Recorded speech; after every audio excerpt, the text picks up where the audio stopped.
Good morning. It's about 2 o'clock in the morning, something like that.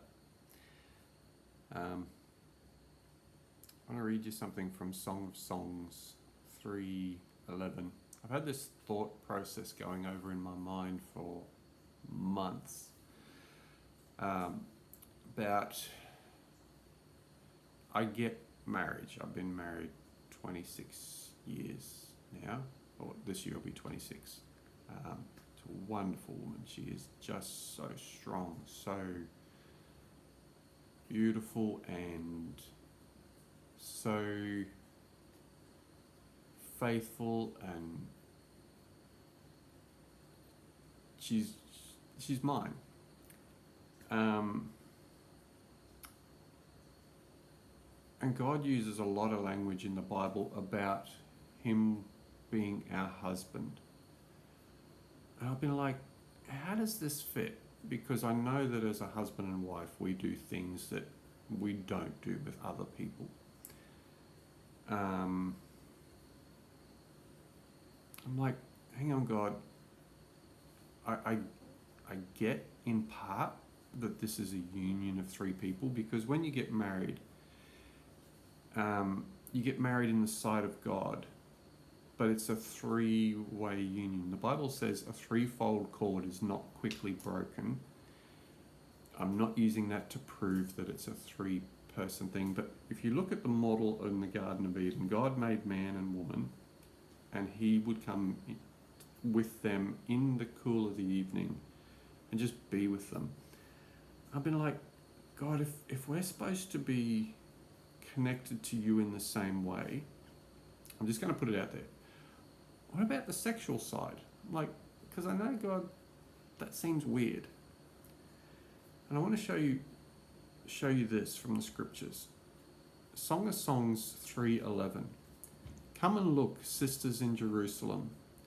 O sisters of Zion, don't miss this. Don't miss it. It's a real, come on, don't miss it means don't miss it. I'm not going to explain that. My king lover, dressed and garlanded for his wedding, his heart full, bursting with joy. I really believe that the day we're in, that if we could see clearly what heaven is doing, I think this would be the picture. Come and look, sisters in Jerusalem. O sisters of Zion, don't miss this. Don't miss it. This is important. My king lover, dressed and garlanded for his wedding. I mean, I can only imagine what preparations are happening in heaven for Jesus' second return. Like, oh, come on, he's got to look his best. Let's get him ready, because he's coming back for a bride. He's coming back for us. He's coming back for the people that love him with all their heart, for an equally yoked bride. His heart full, bursting with joy. And I'm like, I'll just say it. What about sex? I'm like, Lord, I'm having a problem with that side of things. Like, if we're to be Yours, that just seems weird. Genesis 1, right back at the beginning. God created man in His own image. In the image of God He created him. Male and female He created them. Then God blessed them, and God said to them, be fruitful and multiply, fill the earth and subdue it. Right there is the purpose of sex. Be fruitful and multiply.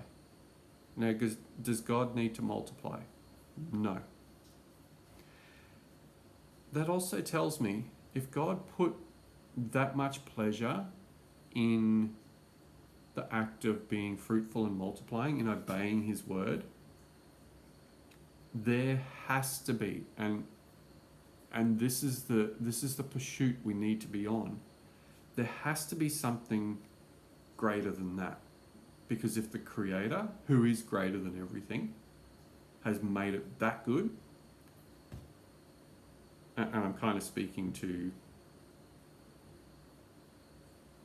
my target audiences, I'm hoping married people who've experienced the union that God's intended. Then I really, well, actually, was going to say believe, but I know the greatest joy, the greatest thrill you can experience is being in God's presence. The greatest.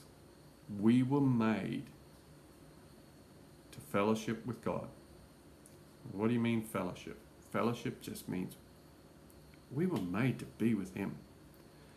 And I know there is no greater joy on this planet or in the age to come than being before our God. Having your heart connect with Him, it's phenomenal. Man, some of the times that I wish I could open your eyes, press a button and let you experience it, but it's in response to hunger. You hunger for God. He says, blessed are those who hunger and thirst for righteousness, for they shall be filled. You start getting hungry and desperate to meet God. He says, draw near to me and I will draw near to you. That's the key. Draw near to God.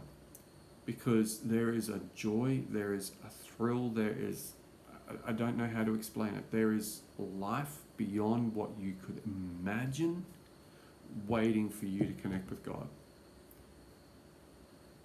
That boredom in your life that you're like, man, nothing's fulfilling this. Come and look, sisters in Jerusalem. Oh, sisters of Zion, don't miss this. My king lover, dressed and garlanded for his wedding, his heart full, bursting with joy. Well, what does he want out of this wedding? What does he want out of this union with us? Short answer, your heart. You give him your heart, you give him your all. He only wants everything. But that's a jealous love. I remember when I got married, I stood there and I'm like, she's mine. Nobody touch her. She's mine. Like, I'm hers. She's mine. This is where it's at. Come on, let's go.